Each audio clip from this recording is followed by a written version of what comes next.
luwalhating Kristo na nabuhay mula sa mga patay ay tunay. Katawan, dugo, kaluluwa at pagkadiyos. Ito ang tunay na presensya ni Kristo sa Eucharistia.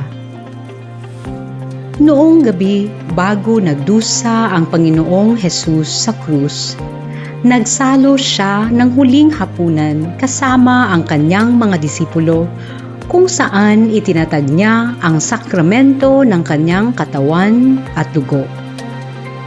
Ginawa niya ito upang ipagpatuloy ang sakripisyo ng krus sa habang panahon at upang ipagkatiwala sa simbahan ang kanyang asawa, ang isang alaala ng kanyang kamatayan at muling pagkabuhay. Habang sila ay kumakain, si Jesus ay kumuha ng tinapay, binasbasan ito, pinaghati-hati at ibinigay sa kanyang mga alagad na sinabi, "Kunin ninyo at kainin, ito ang aking katawan."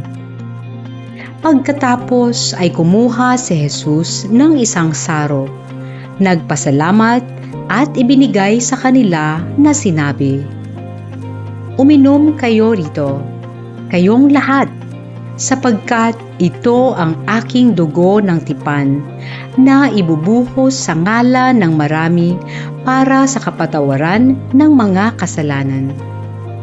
Ipinapahayag ng simbahang Katoliko na sa pagdiriwang ng Eucharistia, ang tinapay at alak ay nagiging katawan at dugo ni Hesukristo sa pamamagitan ng kapangyarihan ng Espiritu Santo at ng mga kamay ng pari. Sinabi ni Jesus, "Ako ang buhay na tinapay na bumaba mula sa langit. Ang sinumang kumakain ng tinapay na ito ay mabubuhay magpakailanman, at ang tinapay na ibibigay ko ay ang aking laman para sa buhay ng sanlibutan. Ang aking laman ay tunay na pagkain at ang aking dugo ay tunay na inumin." Ito ang ibig sabihin ng simbahan kapag binanggit niya ang tunay na presensya ni Kristo sa Eucharistia. Ang muling nabuhay na Kristo ay naroroon sa kanyang simbahan sa maraming paraan, ngunit lalo na sa pamamagitan ng sakramento ng kanyang katawan at dugo. Nilikha ng Diyos ang mundo upang ibahagi ang kanyang buhay sa mga taong hindi Diyos. Ang dakilang planong ito ng kaligtasan ay nagpapakita ng karunungan na higit pa sa ating pag-unawa. Hindi tayo naiwan sa kamangmangan, sapagkat dahil sa kanyang pag-ibig sa atin, inihahayag ng Diyos ang kanyang katotohanan sa atin sa mga paraan na mauunawaan natin na sa pamamagitan ng kaloob ng pananampalataya at ng biyaya ng banal na Espiritu na nanahan siya sa atin. Ang ating pakikibahagi sa buhay na ito ay nagsisimula sa ating binyag kapag sa pamamagitan ng kapangyarihan ng banal na Espiritu, tayo ay sumapi kay Kristo. Kaya tayo ay nagiging mga ampon na anak ng Ama.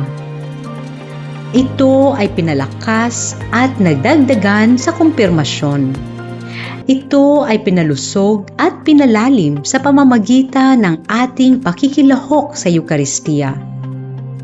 Sa pamamagitan ng pagkain ng katawan at pag-inom ng dugo ni Kristo sa Eucharistia, tayo ay nagkakaisa sa katauhan ni Kristo sa pamamagitan ng kanyang pagkatao.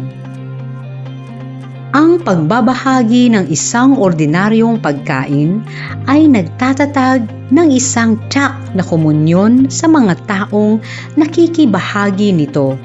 Sa Eucharistia, ang bayan ng Diyos ay nakikibahagi sa isang pagkain na nagdadala sa kanila ng pakikipag-isa, hindi lamang sa isa't isa, kundi sa Ama, Anak, at banal na Espiritu.